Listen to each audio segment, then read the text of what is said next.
Dejamos la palabra. Ustedes tienen ya el espacio abierto para su Súper, campo.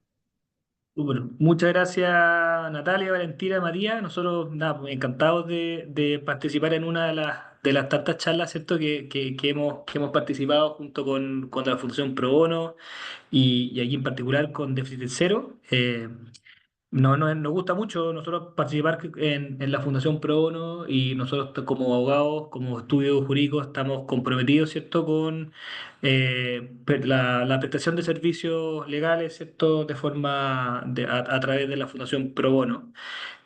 Para nosotros es parte también de la carrera profesional de los abogados en la oficina. Así que es algo que nos sentimos bastante orgullosos y queremos seguir promoviendo e incentivando, ¿ya? Y nada, solamente para entrar en el tema, hoy día nos va a tocar un tema súper interesante, que es la copropiedad inmobiliaria.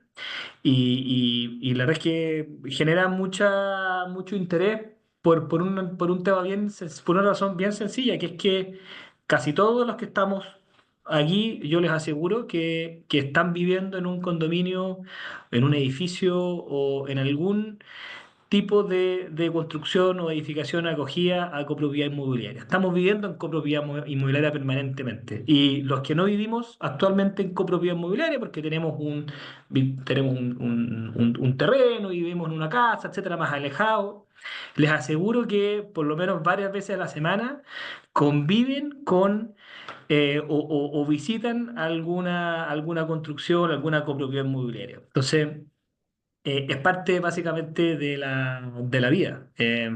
La copropiedad inmobiliaria, sea como propietarios o como usuarios. ¿Ya? Cuando nosotros vamos a un mall, estamos también haciéndonos parte de la copropiedad inmobiliaria. Cuando somos arrendatarios, ¿cierto?, de una casa, de una vivienda, en un condominio, somos parte de la copropiedad inmobiliaria. Cuando somos arrendatarios o propietarios de un departamento, de un edificio.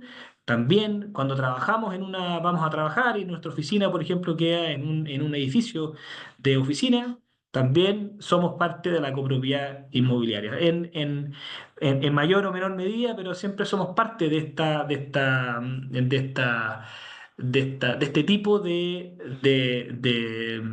relacionarnos, ¿cierto?, que es la copropiedad inmobiliaria. Eso es lo primero. Y lo segundo es que me parece súper importante, muy bueno que hayan hecho esta charla sobre este tema, sobre copropiedad inmobiliaria, porque yo diría que genera a mayor información, entre más información la gente tiene respecto de en qué consiste la copropiedad inmobiliaria, cuáles son sus características, a quién puedo reclamar, cuáles son las labores del administrador, me puedo meter o no en un comité de administración, yo tengo voto o no, o puedo decidir algo en la asamblea de propietarios, etcétera. Se va mejorando la buena convivencia en los condominios. Y que eso, a fin de cuentas, es el fin último que busca la ley de copropiedad inmobiliaria. ¿Ya? Así que entrando en materia, y solamente como complementación, eh, voy a compartir pantalla y a tratar. Vamos a hacer una división Ay, no puedo. A ver, voy a, voy a compartir pantalla primero. A ver,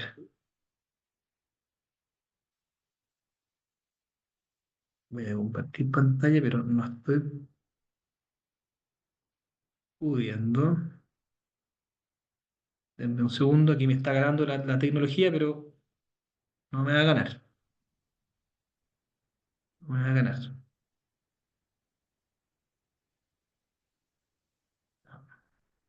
Y se me nomás y si queréis comparto yo. Sí, dame un segundo, porque algo pasó que no me dejó. Aquí ya. ¿Le puedo hacer una consulta antes de empezar el taller? Que levanté la mano antes y no se me respondió, no se me dio la opción. Dile, María. Quisiera saber si esta clase van a mandar la grabación, van a mandar el PPT, porque igual sirve de retroalimentación, pues acá nosotros tomamos atención, pero igual nos sirve después leer o ver lo que se nos dijo para que nos quede más claro. Porque es Sí, tan rápido y tan poco el tiempo que a veces quedamos con dudas y el tiempo no nos da. sí, no te preocupes que vamos a compartir la grabación y la presentación. Estamos, Gracias, ya. vale. Ahí sí, disculpen la demora en compartir la pantalla. Ahí con eso lo ven, ¿o no? ¿Se ve? Sí, se ve, se ¿Todo ve. bien? Se ve, excelente, ya. Excelente, súper. A ver, para entrar en materia. eh, Uno generalmente cuando voy aquí vamos a hablar de desmitificar algunos conceptos y tratar de aclarar a qué nos referimos con copropiedad inmobiliaria en términos generales. ¿Ya? Cuando uno habla de copropiedad inmobiliaria, uno generalmente se le viene a la cabeza el departamento de un edificio, ¿ya? El departamento, el edificio de departamentos, ¿ya? O edificio de viviendas, ¿ya? Pero es mucho más amplio que eso, porque como ya les señalaba, en realidad cuando hablamos de copropiedad inmobiliaria, estamos hablando de, por ejemplo, de casas que están en un condominio, ¿ya? O o de un edificio de oficina. También eso es copropiedad inmobiliaria. Y también es copropiedad inmobiliaria, por ejemplo, podría ser un strip center que tiene unos supermercados. Aquí no quiero decir, no le quise hacer ningún tipo de publicidad, pero era un strip center que nosotros desarrollamos con un desarrollador inmobiliario. Por eso que todas estas fotos son proyectos de clientes nuestros.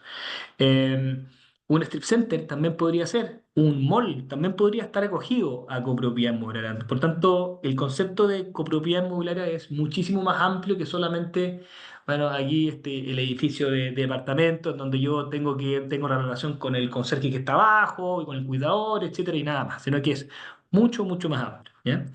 Vamos a tratar, vamos a separar esta charla en dos capítulos o en dos temas como generales. Lo primero, a tratar una serie como de aspectos generales, los conceptos de la copropiedad inmobiliaria, cuál es la importancia, qué implica estar acogido a copropiedad inmobiliaria y otros temas. Y después vamos a tratar, ¿cierto?, algunos temas más particulares, ¿cierto? Características, el reglamento, los órganos de la administración, los gastos comunes, algunas funciones que cumple el administrador, etcétera. Cuando hablamos de copropiedad inmobiliaria, dijimos que esto de nuevo no es solamente aquí un edificio residencial, sino que se aplica para un sinfín de proyectos inmobiliarios o de desarrollos inmobiliarios, ¿ya? Y lo más importante de la copropiedad inmobiliaria es que hay que entenderlo como que cuando uno es dueño del departamento, por ejemplo, uno es dueño exclusivo, es exclusivo, dueño exclusivo de esa unidad, de ese departamento en particular, pero también es dueño, ¿cierto?, de el resto de los de los bienes comunes, ¿ya? Que como puede ser, por ejemplo, el terreno, en conjunto con el resto de los copropietarios. Me han preguntado algunas veces, oye, pero es que a mí no me gusta no me gusta tener ser parte de la copropiedad porque mi departamento significa que o mi casa que está en un condominio cogido de copropiedad, significa que yo no soy dueño exclusivo, sino que significa que yo soy dueño en parte. Y eso no es así. Esto es una especie como de dualidad, sí, es como dos caras de una misma moneda en donde por una parte nosotros somos dueños exclusivos de, por ejemplo, de la vivienda, el departamento, la oficina, el local comercial, etcétera, la unidad que compramos, ¿ya? Y también somos dueños de los bienes comunes. ¿Ya? Vamos a ver cuáles son los bienes comunes en general, etcétera. Pero también somos dueños de los bienes comunes, ¿cierto? En proporción, en un porcentaje que corresponde, ¿cierto?, a nuestra unidad. Entonces tenemos esta como dualidad en que, por un lado, hay un dominio individual de nuestra unidad, de nuestra vivienda, y un dominio compartido, ¿ya? Entonces, aquí hay dos como aspectos súper importantes a considerar que cuando yo soy dueño de la unidad, inevitablemente, sí o sí, siempre, siempre, esto sin ningún tipo de excepción, siempre voy a ser también dueño de los bienes comunes, en conjunto con el resto de los propietarios. Pero también voy a ser parte de los propietarios, ¿cierto? De los bienes comunes, ¿ya? Y lo segundo es que esto es compatible. O sea, no es que uno es la inseparabilidad, de manera que yo no voy a poder separar. Yo no puedo, por ejemplo, vender mi departamento y no vender mi porcentaje o mi dominio en los bienes comunes. Eso va siempre amarrado, ¿ya? Y como va siempre amarrado, es totalmente compatible que yo sea dueño individual, ¿cierto? De mi departamento, por ejemplo, o de mi casa que está en un condominio, y también sea dueño de un porcentaje en los bienes comunes, ¿ya? ¿Y cuál es la importancia, miren ustedes, de por qué o cuál es el beneficio? ¿Qué es lo que aporta? Bueno, la verdad es que en Chile, gracias a esta ley, ya una ley o el régimen de copropiedad inmobiliaria, ya la verdad es que lleva bastante tiempo, iría ya casi 75 años en vigencia. Y es una norma que ha permitido que muchísimos proyectos inmobiliarios se desarrollen con muchísimo éxito, ¿ya? Porque generan beneficios tanto a nivel económico, social, han generado un incremento de las viviendas gigantesco, porque permite efectivamente ponerse de acuerdo y, y hacer esta magia, digo yo. Esto es poco jurídico, pero es así. Y para que se entienda, es que se genera esta magia de que de un terreno en el cual yo solamente podía vender el terreno.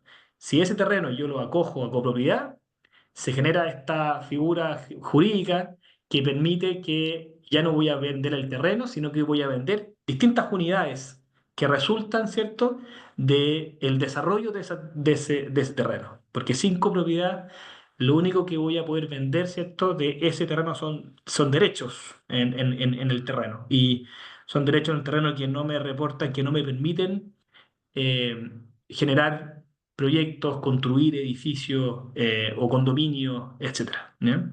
Y no me permiten eh, que los compradores, ¿cierto? Que los compradores finales, ¿cierto? De las viviendas sean los dueños exclusivos. Entonces, lo que esta magia a la que me refiero es básicamente que de un terreno pasamos a, o de la compra de un terreno, pasamos a la compra de distintas unidades que me permitan a mí como comprador tener la propiedad exclusiva de esa unidad que estoy comprando, ¿ya?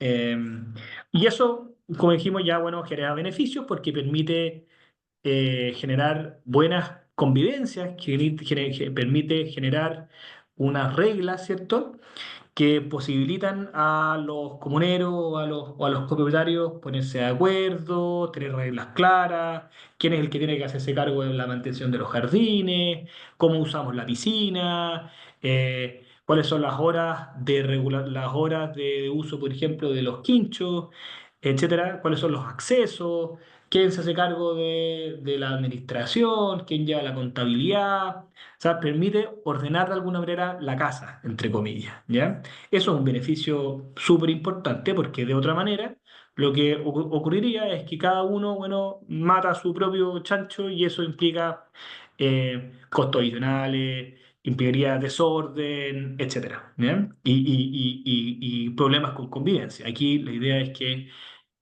se genere la mejor convivencia posible. A eso apunta estas normas de copropiedad inmobiliaria. Y también, obviamente, generan obligaciones, generan deberes, ¿cierto? Cargas, ¿cierto? Para los copropietarios.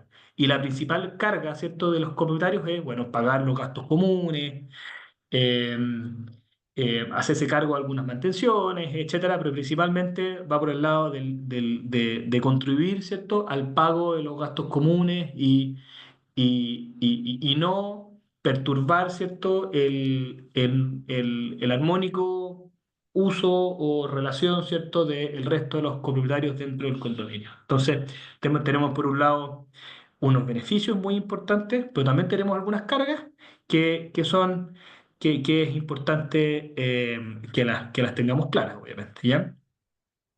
Acá es esto algo un poco más legal, pero que creo que también es relevante destacar que en los condominios acogidos por propiedad inmobiliaria hay harto, se da este principio que se llama la autonomía de la voluntad. ¿Y qué es la autonomía de la voluntad? Básicamente que las partes tienen libertad para regularse, autorregularse como ellas quieran, ¿ya? Eh, y eso obviamente tiene algunos bordes.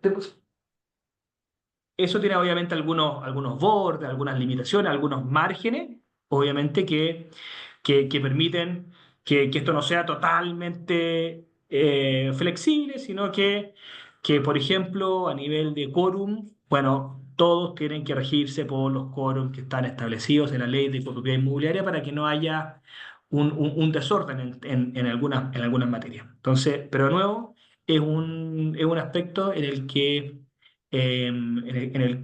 las partes pueden o tienen la libertad para tomar una serie de decisiones, ¿cierto? Independientes de lo que diga o la decisión que tome, por ejemplo, el condominio al frente, que no tiene nada que ver, ¿ya?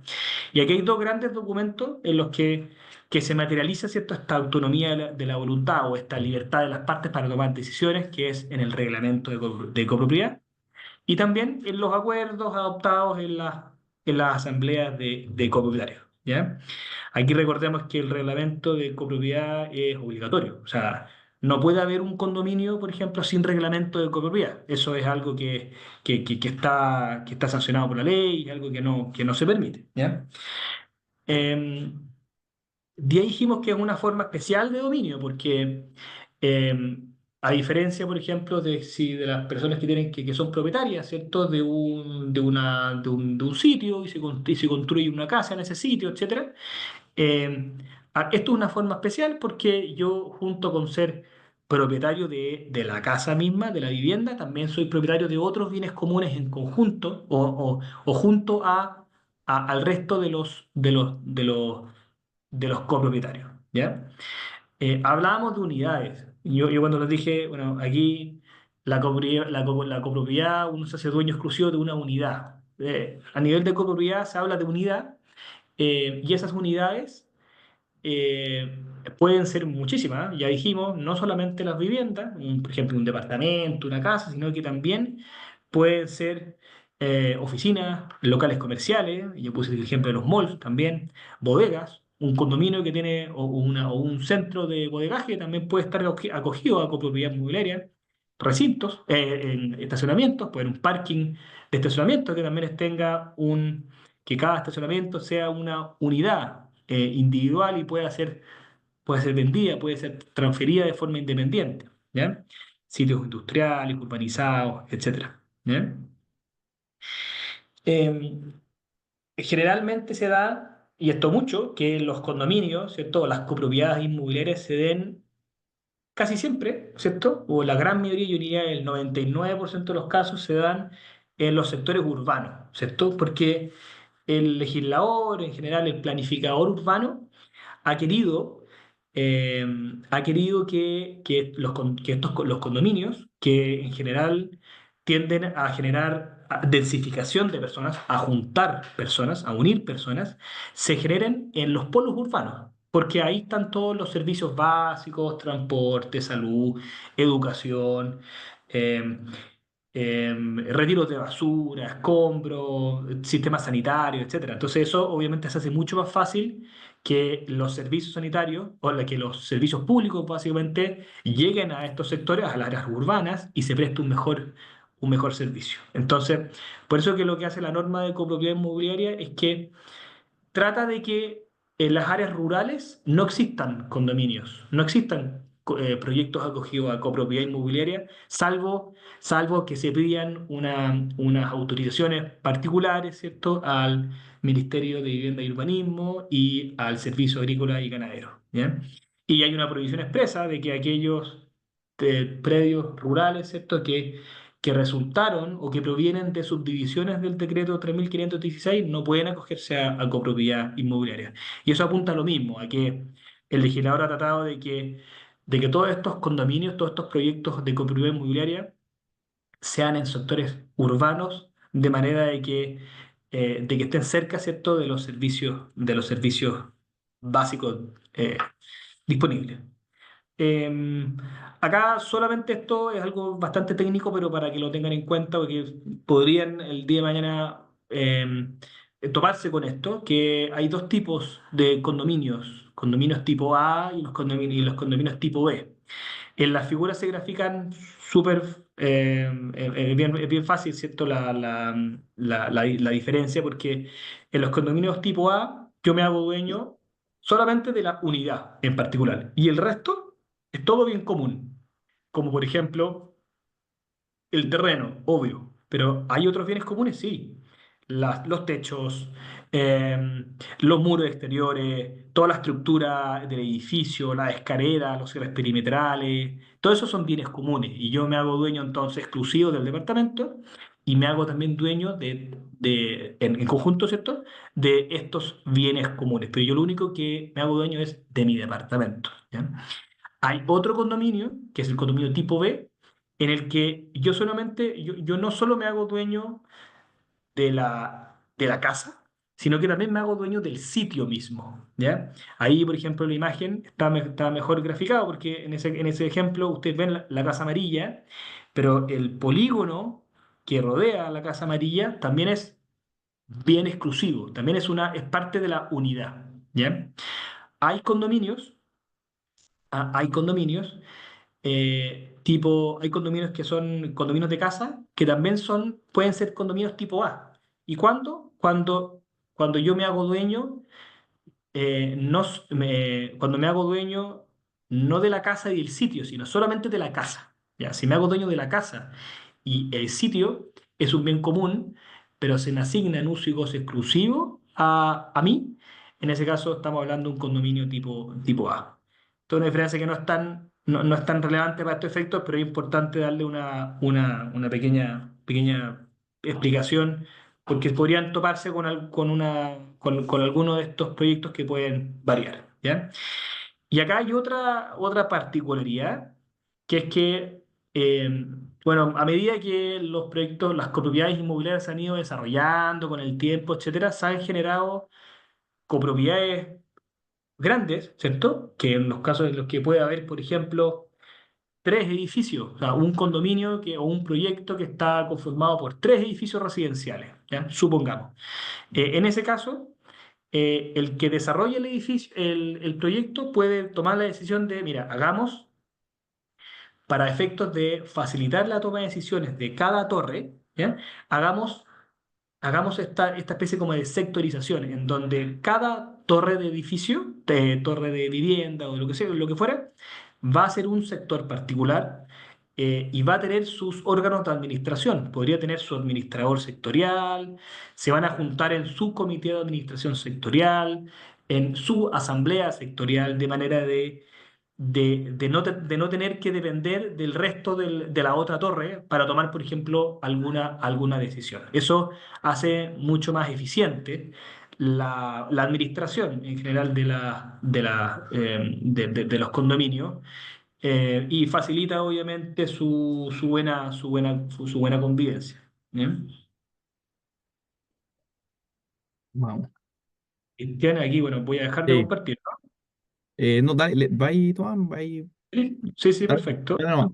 Ahí, Ya.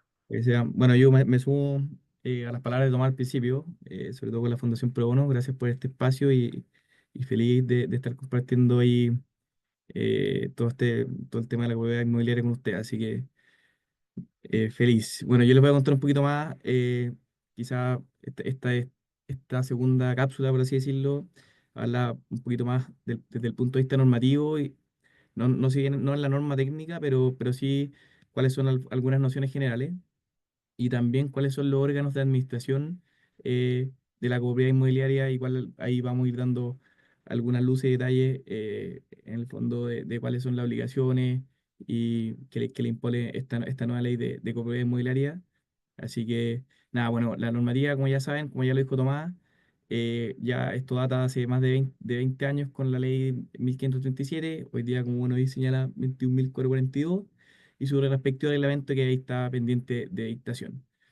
Así que, Tomás, si puede ir avanzando.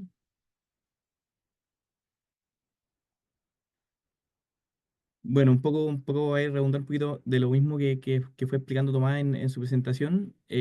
Bueno, aquí hay algunas características generales. Cuando uno habla de copropiedad forzosa, es porque de alguna manera nosotros estamos obligados, yo como dueño de una unidad, estoy en el fondo obligado también con otros copropietarios a ser dueño obviamente en mi proporción y de acuerdo al reglamento de copropiedad, en los bienes comunes. Entonces, por eso Esto es lo mismo que fuimos hablando en un principio, la inseparabilidad del dominio exclusivo con los bienes comunes. Así que, bueno, esto ya un poco de lo que fue explicando Tomás en principio. Y aquí sin entrar a lo técnico, sin entrar como ya a los requisitos propiamente legales, ni el procedimiento que uno necesita para al fondo, someterse al régimen de copropiedad inmobiliaria, sí es bueno señalar al fondo cuáles son los documentos que componen, y que el día de mañana uno puede constituir este régimen y acogerse a este régimen. Como bien saben, bueno, el reglamento de copropiedad, en el fondo que es imprescindible, porque ahí en el fondo ahí están todos los derechos y obligaciones, que en el fondo van a ir regular a todos, a los copropietarios.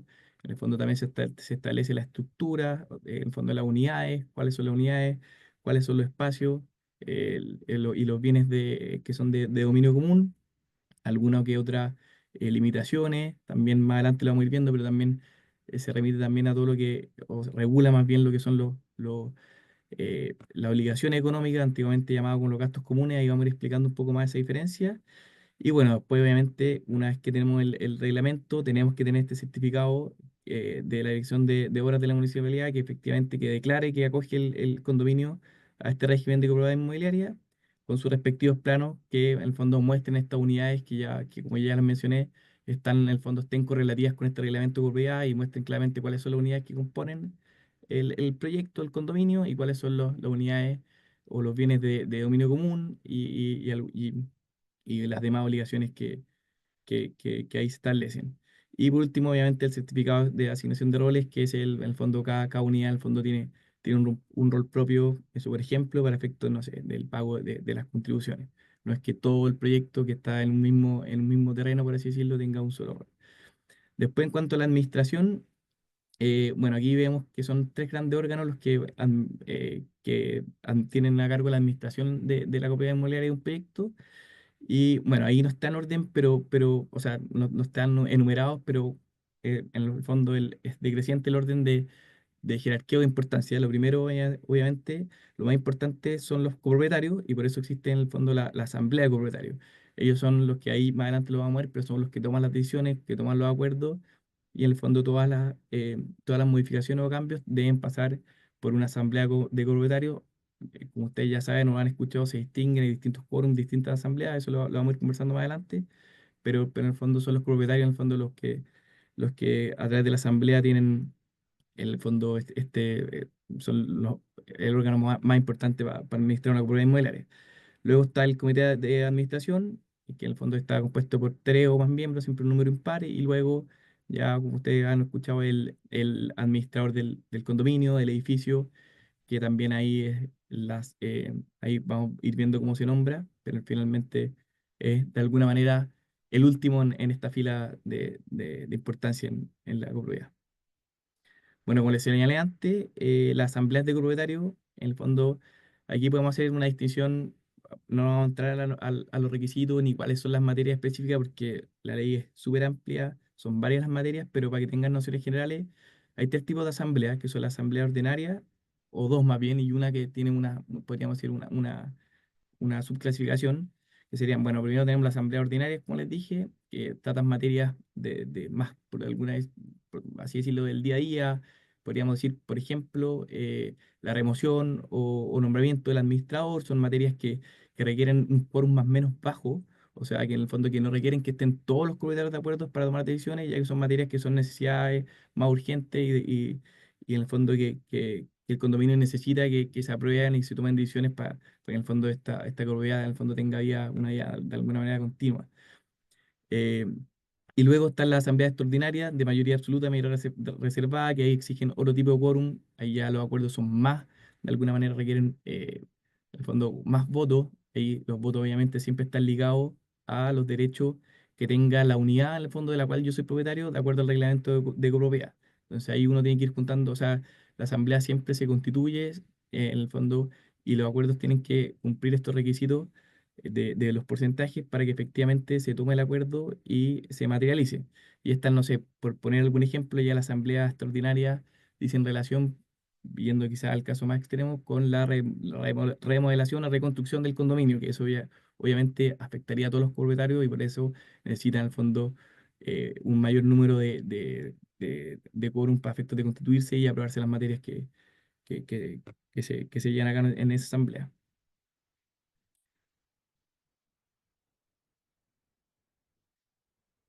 Bueno, ahí también algo importante fue señalando Tomás, esto de la comunidad también nos liga un poco a que en el fondo somos parte, obviamente, bueno, de esta especie, de esta comunidad y por ende todos estos acuerdos que toma la Asamblea, y obviamente si se constituyen los quórum y se aprueban de acuerdo a lo que ya fuimos conversando, son obligatorios para todos los propietarios. Es decir, si cumplimos, por ejemplo, con el 66% establecido por la ley y por ese motivo una persona de una unidad que fue debidamente citada, o no citada, porque en el fondo eh, ya se cumplieron con los quórum y tanto para constituirse como para aprobar esa materia, yo como, en teoría, propietario afectado, que no fui a esa asamblea, que no voté, estoy igualmente obligado a cumplir los acuerdos ahí adoptados porque efectivamente se cumplieron las formalidades que exige la ley. Entonces, en ese sentido, los acuerdos que se toman ahí son siempre obligatorios y de eso, obviamente, siempre quedan libros de acta que son, están foliados y uno los puede ir a ver, consultarle al administrador, oye, muéstrame cuáles son las asambleas, cuáles son los acuerdos que se adoptaron en la última asamblea y eso es público en el fondo para todos los propietarios. Y también existe lo que se denomina la consulta, que son materias de asambleas que pueden ser acordadas, bueno, su nombre lo dice, mediante consulta, y en el fondo es por un escrito que se remite a todo lo que se remite en el fondo con todos los antecedentes y de forma previa por el comité a todos los copropietarios y en el fondo ahí se van acordando ciertas materias a través de este mecanismo. Como ya les mencioné, entonces después de las asambleas tenemos el comité de administración, que efectivamente, ahí para que se entienda el tema de importancia, es designado por la asamblea de copropietarios y como ya les cuento antes, está compuesto por un número impar de miembros y que tiene que ser a lo menos 3 miembros. Y tienen varias facultades. Obviamente, excepto las que las asambleas extraordinarias no le hubiesen sido delegadas, ellos no pueden tomar ciertas decisiones, pero sí, en el fondo ellos representan a la asamblea y por ende sus acuerdos se adoptan con la mitad más uno de sus miembros.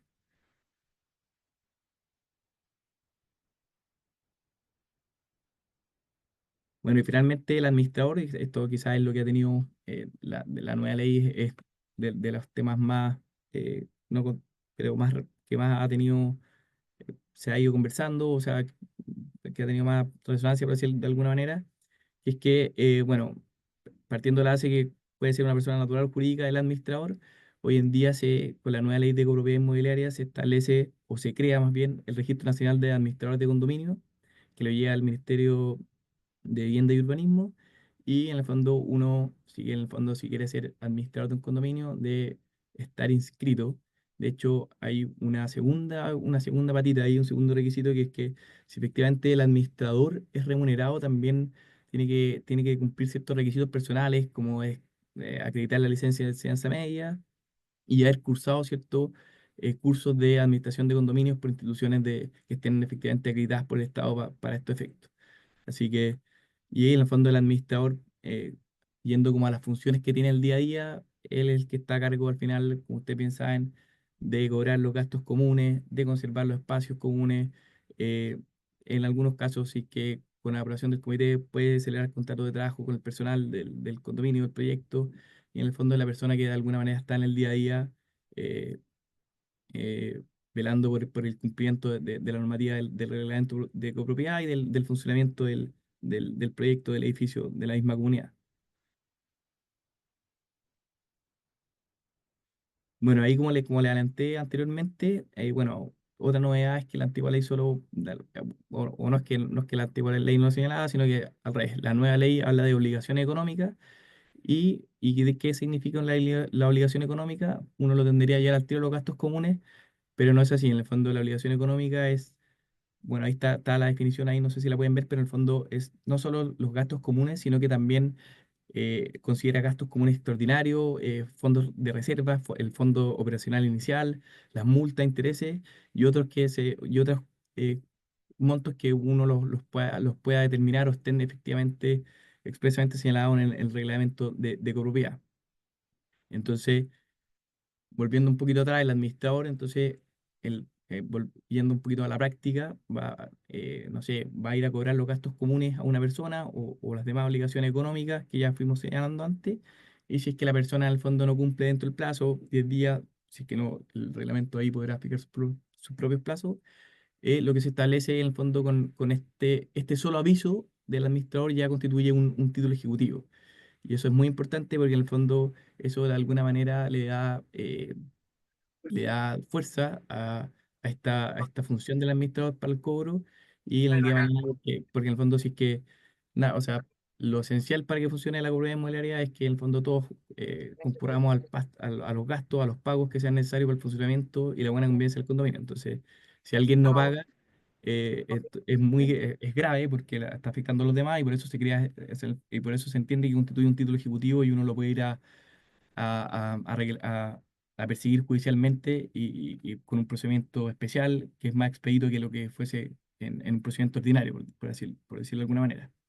Y después también otra gran novedad son los convenios de pago, que se faculta también aquí al administrador, a las personas que están morosas, en el fondo a suscribir convenios.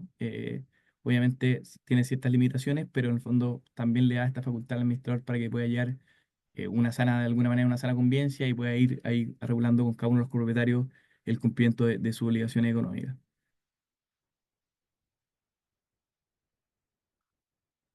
Bueno, también volviendo a lo mismo, hablando ahí de lo que comentábamos al respecto de los gastos comunes, de las obligaciones económicas, existe también la ley de copropiedad inmobiliaria, faculta al administrador para suspender, según sea el caso, y siempre con acuerdo del comité de administración, no solo el servicio eléctrico, sino que también el de telecomunicaciones o de calefacción. Y ahí obviamente hay requisitos que el propietario tiene que por lo menos encontrarse moroso en el pago de tres o más cuotas continuas o discontinuas y en el fondo ahí se podría a llevar adelante esta suspensión y que también tiene limitaciones que en el fondo eh, no puede efectuarse ni solicitar esta suspensión de ningún servicio por mora de gastos comunes respecto de deudas que se hubiesen devengado durante la vigencia de una catástrofe, un terremoto o una inundación. Obviamente ahí nadie está obligado a lo imposible, entonces nadie, obviamente se entiende que uno puede estar moroso más por el pago de tres o más cuotas, etcétera. Y ahí, como comentó Tomás en un principio, también podemos señalar que existen gastos comunes sectorizados o diferenciados, y esto en el fondo cuando uno de alguna manera, las comunidades inmobiliarias pueden existir distintos sectores, y en el fondo, y que en el fondo que no vamos a entrar en esta materia, pero pueden haber subadministradores también, porque obviamente un mismo administrador no va a entrar a administrar todos los sectores, y eso en la práctica conlleva que uno también está obligado a no solo el pago de los gastos comunes de, de, de su sector, sino que también con los bienes comunes de otros sectores que también tengo derechos por en el fondo, por ser propietario de mi unidad. De alguna manera también soy copropietario con otros dueños de unidades que están en sectores, en otros, por ejemplo, en el caso de un edificio, en otro edificio, pero dentro de un mismo proyecto.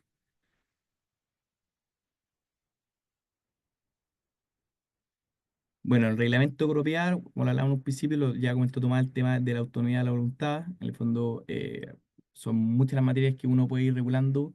En el caso del primer propietario, cuando quiere, o el desarrollador del condominio, o la asamblea, cuando quiere acordar materia. En el fondo, obviamente hay ciertas limitaciones. Ahí ya no quiero entrar más a lo que sería como la norma técnica, la naturaleza jurídica, pero sí, de alguna manera podemos decir que es una especie de un contrato de adhesión cuando uno, por ejemplo, entra a un condominio que ya está completamente desarrollado, compra un departamento, uno al comprarlo se entiende que obviamente se acoge al reglamento de propiedad que regula todo el edificio. Eso es así, por eso se entiende que sería un contrato de adhesión y volvemos a lo mismo que también es obligatorio. O sea, no porque yo compré y entre después yo no haya estado en el otorgamiento del reglamento de propiedad, voy a decir, no, o sea, que a mí no me aplica el reglamento, al contrario, sino que eh, también es obligatorio.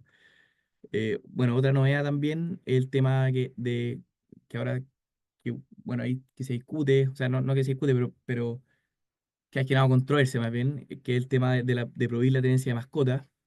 ahí también hay que aclarar este punto que la tenencia de mascota, lo que se prohíbe, lo que te prohíbe la copropiedad es respecto a las unidades que tú eres propietario y no, o sea, ahí efectivamente esta prohibición tiene total aplicación. Eh, Perdón, en los bienes comunes, me confundí. En los bienes comunes del condominio, o sea, en los lugares, por ejemplo, pongamos un ejemplo, en una plaza que tenga una mini placita que tenga ahí el proyecto del condominio, por decirlo, o la piscina, por ejemplo, yo no puedo tener mascotas peligrosas, pero sí se permiten otro tipo de mascotas en mi unidad como propietario. Ahí la ley es bien precisa, ahí es cosa de revisarla, pero no es que se prohíba todo tipo de mascotas, sino que obviamente hay que hacer la distinción entre la unidad, o sea, mi departamento, por así decirlo, en caso de un edificio, y los bienes que son de dominio común, por ejemplo, no sé, la piscina, la salita, la plaza, se hace esa distinción.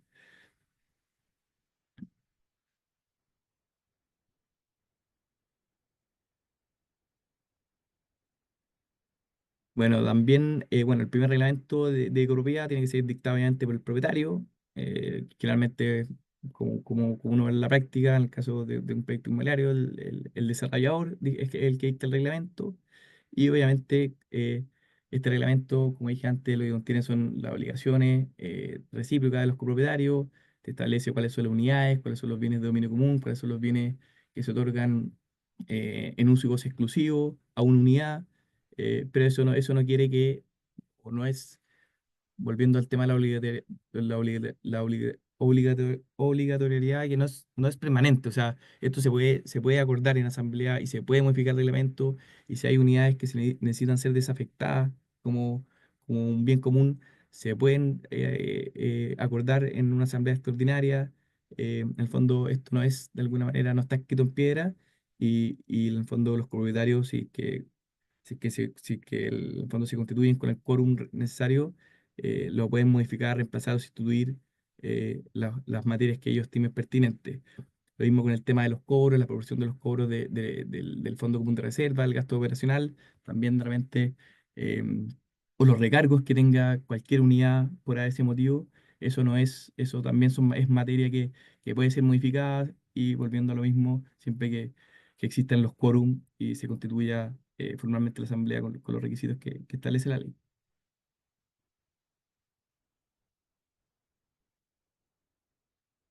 Bueno, es un poco, pues, fue una revisión más o menos macro. Es difícil, la ley, como ustedes saben, es muy larga, tiene muchos artículos. La idea era darle una noción general más o menos de cómo funcionaba del punto de vista normativo y su órgano de administración de la copropiedad inmobiliaria y del día a día como copropietario. Así que eso, espero le haya servido, y nada, cualquier consulta o pregunta. Disponible para responder preguntas. Me imagino que vamos a tratar de contestar algunas preguntas eh, a la mayor cantidad posible. Vamos a dar unos minutos para contestar estas preguntas. Sí. Si quieren, Dice ahí les voy leyendo algunas preguntas que salieron. Si quieren, eso, ahí en el eso, chat ahí buenísimo. salieron hartas preguntas. Buenas preguntas. A ver, voy a partir por preguntas de Angélica. Angélica pregunta si la ley obliga a tener administrador. Sí. Sí, la ley efectivamente obliga a tener administrador, y hay toda una regulación de cómo se designa y cómo se remueve al administrador. O sea, todos los condominios están obligados a tener administrador. Y ese administrador podría ser, podría ser un tercero, que generalmente ocurre que es un tercero, pero también podría ser un propietario, porque es un condominio chico, que en realidad básicamente son pocas unidades y no quieren generar como gasto adicional y pagar a un administrador como tercero. Y efectivamente es algo que se podría dar. Ahora, lo importante, como decía, es que el administrador eh, puede ser removido en cualquier minuto por la asamblea, por los propietarios. Y esto es también de nuevo para desmitificar algunas ideas que uno piensa, no, bueno, como hay personas que piensan que básicamente si es que que el administrador dura un año corrido y va a estar en su cargo, que vamos a estar obligados a que si él hace una mala gestión, aguantarlo hasta el año siguiente, etcétera. Eso no es así. Si los copeteros se juntan en una asamblea y toman la decisión de removerlo, lo pueden remover. No, no hay problema. Perfecto. Bueno, ahí eso ahí en tu respuesta, Tomás, también ahí contestaste una duda de Roxana que preguntaba si podía el presidente o el comité de administración ser también administrador del condominio. Bueno, un presidente, si es propietario, también podría ser administrador del condominio. No sé si puede el rol de comité de administración y administrador, eso quizás puede ser una diferencia. Sí, o sea, lo que uno no podría, lo que no debiera en realidad y no se puede es que exista, que el administrador a su vez sea miembro del comité de administración. Mm, ¿Ya? Porque ahí obviamente, y eso tiene un sentido, que es que si ustedes miran como esto es una pirámide invertida así básicamente, ¿por qué? Porque está la primera capa, que es el órgano más importante, que es la asamblea de copropietarios, después viene el comité de administración, ¿cierto? Y después viene el administrador abajo. Entonces, ¿quién le da las órdenes, quién instruye, ¿cierto? Al administrador es el comité de administración. Entonces, sería obviamente complejizar mucho el asunto y enredar, ¿cierto? Las funciones de cada uno si es que el administrador a su vez forma parte del comité de administración. Sería como complejizar mucho más el asunto. Entonces, tiene que quedar totalmente separado. perfecto. Y ahí, bueno, siguiendo un poco con esa línea, Elena nos pregunta, ¿cuál es el mínimo de votos que debe tener la asamblea para designar un comité de administración y a la vez un administrador? El, el, los, para administradores es el quórum, es asamblea ordinaria. La asamblea ordinaria requiere o sea, se constituye con el 33% de los derechos del condominio. Y para la remoción del comité de administradores es una asamblea extraordinaria. Y ahí la asamblea extraordinaria se constituye, si no mal recuerdo, con el 66 o con el 66% de los derechos del condominio. Te lo confirmo al tiro. ¿Cierto? En general, estos quórum que menciona Cristian son bajos comparados a la antigua ley de copropiedad inmobiliaria. En la antigua ley de copropiedad inmobiliaria eh, incluso había una norma que había alguna materia que efectivamente tú requerías el 100%. Después se bajó a 90 y a 80. Y hoy día tenemos quórum que son radiantes razonables y que permiten que con un 66% prácticamente uno pueda hacer todo y uno pueda tomar todo tipo de decisiones en las asambleas. Eso tiene cosas buenas y cosas malas. Cosas buenas es que obviamente ya nos evitamos el problema que siempre hemos sufrido todos los que vivimos en copropiedad, en que participamos, vamos a la asamblea y queremos tomar las decisiones y por falta de quórum no es posible llevar a cabo la asamblea. Entonces uno pierde el tiempo, etcétera. Pero también, como quedó más baja la vara, es más fácil tomar decisiones que no son tan estudiadas, tan bien pensadas en pos de la buena convivencia de la comunidad. Entonces hay estas dos Sí, alternativas. ahí corrijo. O sea, efectivamente, para la remoción del administrador y designación es asamblea ordinaria, que es el 33%, y para la remoción o designación de los miembros del comité es mayoría absoluta, sería 50+1. Ya Cuenta no, abajo. el 66% en el fondo es la otra asamblea, que sería la asamblea extraordinaria que son reforzadas. Así que no sería en el fondo la más exigente. Bajo. Básicamente bajo, si uno quiere remover o designar a un administrador, es bajo el quórum, porque uno necesita solamente un 33%, que es relativamente fácil. Eh, Súper. Hay como un par de preguntas sobre el tema de condominios sociales. Ahí no estoy seguro si de interpretar bien la pregunta de Jaime, pero Jaime pregunta si en condominios sociales también, eh, me imagino, aplica la ley de copropiedad porque pregunta dónde no hay administrador externo. Sí, no, aplica lo mismo. Como decíamos, la ley de copropiedad inmobiliaria aplica a todo, puede aplicar a todo tipo de condominios. Tienen que haber algunos requisitos legales y también del punto de vista como más técnico slash urbanístico, pero puede aplicar a todos. Y yo te diría que todos los condominios de viviendas sociales están acogidos a copropiedad inmobiliaria, porque de hecho, es tanto que la nueva ley de copropiedad inmobiliaria refuerza y genera una serie como de materias que permiten como mejorar algunos temas que estaban un poco confusos, ¿cierto? En la anterior norma, en la anterior ley de copropiedad inmobiliaria respecto de los condominios de viviendas sociales. Así que es algo que es perfectamente aplicable y se aplica de todas maneras. Estoy pensando en el caso típico de los T6 y 9, por ejemplo. Todos son acogidos a copropiedad inmobiliaria y le aplica lo mismo que estábamos comentando nosotros acá, los órganos de administración, los quórum, etcétera. Super, ahí también nos preguntas si un sitio de 8 unidades con patio central debería tener un comité administrativo, en caso de un sitio de 8 viviendas. Si debiera tener un comité de administración, lo que pasa es que los cité,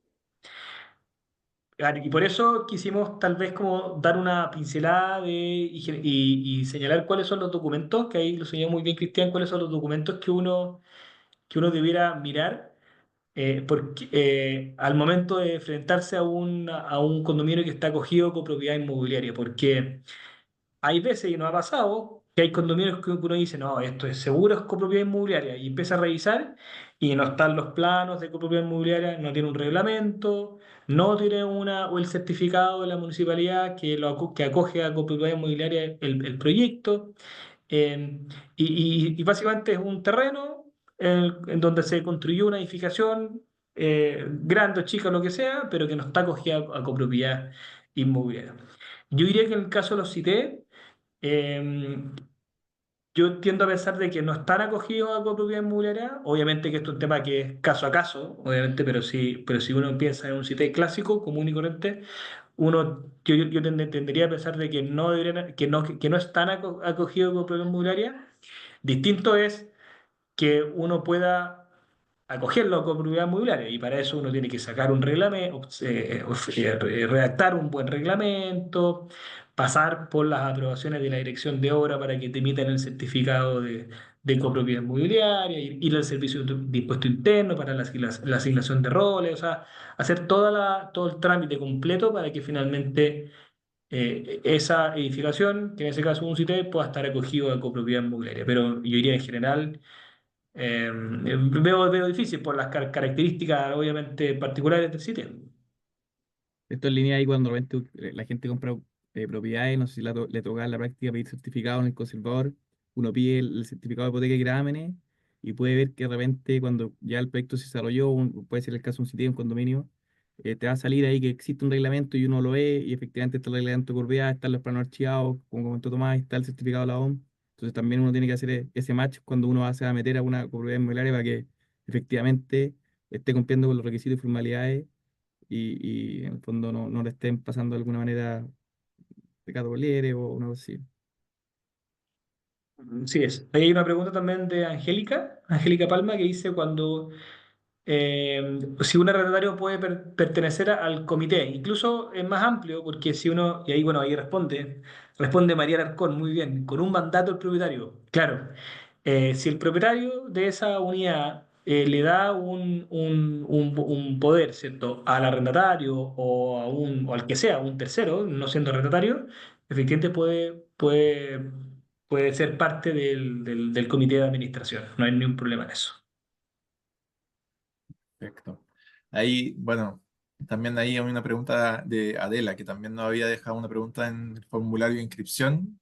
En su caso de un condominio antiguo, ¿Ya? el reglamento original que no se ha actualizado, no se contemplaba el cobro de intereses en caso de demoras en el pago de gastos comunes. Pero en la práctica parece que están cobrando intereses al tener demora en los gastos comunes. Ahí nos pregunta si ahí hay una falta eh, al reglamento al final. Y, a ver, son varios temas. Lo primero es que los reglamentos de copropiedad de condominios que entraron, que ya se desarrollaron y entraron en vigencia antes de la nueva ley de copropiedad. La nueva ley entró en vigencia el 2022. Tienen una obligación de actualizar sus normas, ¿cierto? A la nueva ley de copropiedad. Porque, por ejemplo, la nueva ley de copropiedad regula, como decía Cristian, la tenencia la tenencia de mascotas en los espacios comunes, regula o disminuye los quórums, le da mayor flexibilidad en términos de administración y otro tipo de cosas. Entonces, efectivamente, los condominios están obligados a actualizar su reglamento y adaptar sus normas a, a la nueva ley de copropiedad, a una norma muy importante que fue que permite también darle un poquito más de flexibilidad y eficiencia, básicamente, a la toma de decisiones, son las asambleas por telemáticas o por Zoom. Sí. En este caso, la ley dio un paso adelante y dijo, mira, aquí claramente es mucho más fácil llegar a los quórum que están establecidos en la ley si es que nosotros permitimos no solamente asambleas presenciales, sino también asambleas virtuales y asambleas mixtas. Entonces, eso fue también una incorporación bien interesante que se está implementando. Gracias a la nueva ley de comunidad inmobiliaria. Respecto a la pregunta de Adela en particular, eh, los, el administrador y el comité de administración, que son los que imponen las multas o las sanciones, ¿ya? Tienen que, están obligados a, no pueden imponer cualquier multa. La multa tiene que estar establecida en el reglamento de copropiedad. Si una multa no está establecida en el reglamento de copropiedad, sería ilegal aplicarla. Eso tiene que estar súper claro. O sea, nos ha pasado, por ejemplo, que hay el típico caso de las personas que se estacionan en los estacionamientos de visita. ¿Ya? Es un caso típico. Y el administrador va y le pregunta al presidente del comité de administración, ¿qué hacemos? No, pónganle una multa. No. Bueno, eso, si no está en el reglamento, ojo, porque no sería procedente y, por tanto, cualquier sanción que se le aplique tiene que estar previamente establecida en el reglamento de copropiedad o en una asamblea de copropietarios que haya tomado esa decisión. ¿Ya? Pero si no está en la asamblea o en el reglamento, en realidad no puede aplicarse. ¿Ya? Ese es Eh, un caso ahí complementando por Tomás. Ese es un caso en el caso de que esté en el reglamento y se quiera modificar, porque puede ser muy gravosa para algunos copropietarios, se puede modificar y también eso es un quórum, o si se quiere imponer más bien, es un quórum alto porque, bueno, es una asamblea extraordinaria de mayoría reforzada, porque efectivamente es algo que afecta directamente a todos los copropietarios. Entonces ahí se entiende que sea una materia que requiere ese quórum, por ser un tema de alguna manera más sensible. Súper. Bueno, ahí hay hartas preguntas en el chat. Estoy tratando de filtrar porque hay algunas que quizás podemos responder la próxima semana en el taller que vamos a dar sobre más sobre temas de resolución de conflictos dentro de las copropiedades, porque ahí sabemos que siempre hay hartas dudas, hartas preguntas, así que eh, por ahí podemos resolver algunas. Y bueno, ahí vale, avísame si es que se me pasó alguna duda y por mientras María tiene la mano levantada. María, no sé si quieres comentar algo. Sí, buenas tardes. Martina, mira, yo tengo una duda en cuanto al tema de, espérate que lo anoté. Soy muy aplicada, me gusta anotar las cosas. El tema sectorial, este sectorial que dijo del comité sectorial. Es que primera vez que escucho en uno de los cursos el comité sectorial, entonces me llamó mucho la atención. Y el otro que me queda la duda es el tema en cuanto al porcentaje del 33%, del 66%, del 50+1. Ahí no entendí esos porcentajes, a qué tipo de asamblea se refiere. si quieres que te contesto lo de la sectorización, ¿Ya? eh, Dale. A ver, lo que habíamos dicho, María, ahí es que hay condominios que por sus características, el que desarrolla la inmobiliaria o el que desarrolla ese condominio toma la decisión de, de sectorizar o encapsular distintos sectores del condominio y para darle un poquito más eh, para mejorar la toma de decisiones interna de ese sector en particular, ¿ya? Eso pasa, por ejemplo, de vivienda en los que hay varias torres de edificios. Entonces, una torre de edificios quiere, por ejemplo, regular el uso de su quincho que corresponda a esa torre y sin tener que sin tener que preguntarle nada a los copropietarios de la torre de al frente, que están también del mismo condominio. Para eso y para facilitar la adopción de esa medida, es que se hacen estas como sectorizaciones. Esas sectorizaciones no es que yo para algunas medidas voy a ser sectorizado y para otras no, sino que el que desarrolla el proyecto dice, este condominio en general va a ser sectorizado y voy a tener 5 sectores porque tengo 5 torres o 5 edificios de vivienda, por ejemplo. Entonces, viene con esa característica, ¿ya? Hay otra que tal vez puede ser incluso más fácil de como de imaginárselo, es que hay condominios que son mixtos en términos de destino. Hay condominios, por ejemplo, que hay en los que hay una torre de edificios residenciales y abajo hay una placa comercial.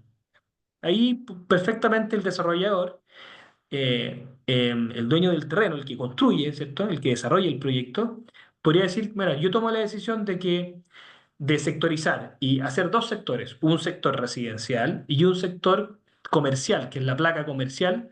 ¿Por qué? Porque no quiero que, si es que necesito contar con la asamblea, por ejemplo, tengo que pasar una losa o tengo que hacer una construcción en un bien común en los locales comerciales, no quiero ir y pedirle permiso a la torre residencial, ¿ya? O viceversa, podría ser al revés. Pero ahí eso es un caso un poquito más como más evidente que uno podría. Pero lo importante en los temas de las sectorizaciones son 2 cosas. Uno es que tiene que venir desde ya, desde el inicio, con esta sectorización, si no es un condominio común y corriente.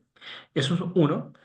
Eh, dos, que se generan ciertos efectos, que el primer efecto es que eh, al copropietario se le cobra el gasto común general de todo el condominio y también un gasto común sectorial. O sea, hay como dos cobros de gasto común mayores, mucho más, pero efectivamente puede haber un incremento un poco más del gasto común.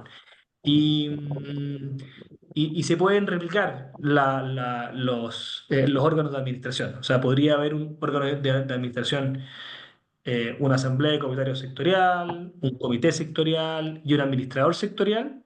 Y también el condominio en general puede tener su asamblea general, su comité de administración general y su administrador general. Eso es como, a grandes rasgos, lo de la sectorización.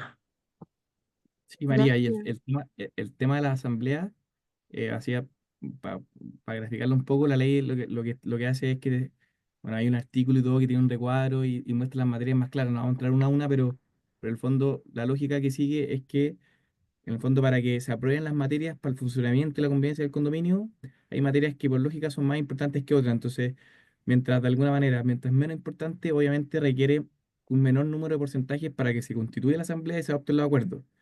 Y en el fondo, y mientras más importante la materia, en el fondo que puede afectar a todos los propietarios de una manera, no sé, como es la reconstrucción o remodelación del condominio, se requieren quórums más elevados porque es una materia de alguna manera más sensible y que obviamente te afecta directamente a ti como copropietario. Y en el fondo estos porcentajes se establecen en función del reglamento de copropiedad y en el porcentaje de la unidad en relación a la totalidad de la unidad del condominio. Entonces ahí uno va calculando cuáles son los porcentajes hasta llegar a los mínimos requeridos por la ley. Eso está todo en el reglamento de copropiedad, donde uno puede ver su unidad y decir, oh, chuta, mira, mi unidad equivale al no sé, 0,1% de los derechos total, de los derechos del condominio. Entonces, hay que ir juntando al fondo, ir haciendo la suma para que el fondo se puedan constituir y lograr los quórum. Esa es como la lógica. Ya. Gracias.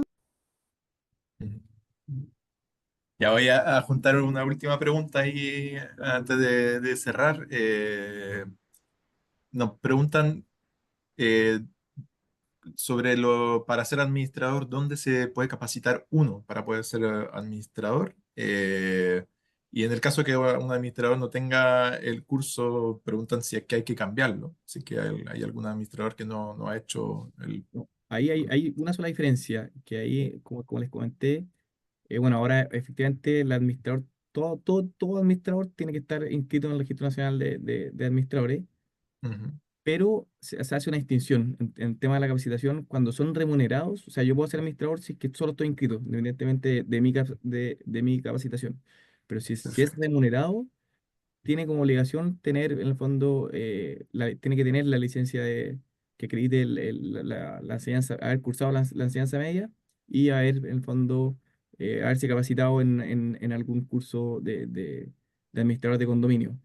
Ahí yo no me sé ahora un nombre específico de una institución, pero estas instituciones tienen que estar, en el fondo, certificadas por el Estado. No perfecto. cualquiera, en el fondo, te puede capacitar.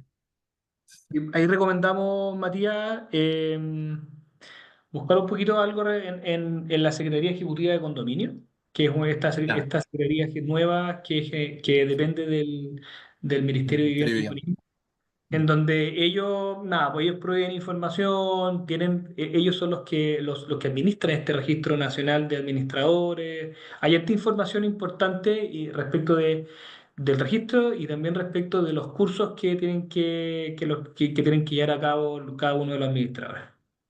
Me parece bien importante, merece la página, ¿cierto?, de la Secretaría Ejecutiva de Condominio. excelente.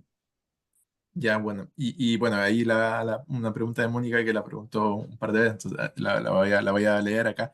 Se pregunta si puede un corredor de un departamento representar al dueño para ser parte del directorio del comité de administración. Sí, para ser parte de la administración, sí, o sea, en regla general, es que el arrendatario, el corredor, el amigo, el familiar, el Cualquier tercero que que sea, esté. puede ser, ¿cierto? Si es que si es que el propietario te da un mandato, Eso, uno puede ser, ¿cierto?, designado como miembro del comité de administración. perfecto. No hay Bien. problema. Oye, bueno, tuvimos hartas dudas, hartas preguntas, pero qué bueno, porque significa que es un tema que genera interés, dudas, preguntas, así que genial. Ahí también habían comentarios, ahí también nos comentaban que eh, a veces cuesta aplicar la ley de copropiedad en condominios que son más antiguos. Nos daban el ejemplo de los blocks que muchas veces han actuado como islas y cuesta generar la idea de un conjunto solo, de una copropiedad sola. Bueno, interesante la reflexión. Eh, Eso, así que bueno, yo creo que efectivamente es un tema que de todas formas da para más y por eso quisimos también separar este taller en dos sesiones. Este primero que era como una introducción y una presentación más general de la ley la próxima semana seguimos con detalles quizá un poco más prácticos ahí sobre, por ejemplo, resolución de conflictos, qué pasa cuando hay conflictos entre copropietarios, o con el administrador, o en algunos puntos específicos del uso de los espacios comunes, etcétera. Eso lo vamos a ver la próxima semana en el taller que vamos a realizar, si no me equivoco, ¿vale? El mismo miércoles a las 7. Sí, ya, Yes. en una misma semana más. Así que eso, por mi parte, nada más que agregar ahí, si quieren agregar, comentar algo, Tomás, Cristian, Natalia, adelante. No, No, mucho no, solo. Ah, solo no, darle no, las gracias era agradecer. a la Fundación Pro Bono, como siempre, y a Déficit Cero que nos invitó. Nosotros encantados. Así que, y como último comentario, es súper recomendable involucrarse en la comunidad, porque esa es la mejor forma de mejorar, ¿cierto?, la buena convivencia, que es lo que todos queremos en este tipo de condominio. Así que eso, muchas gracias.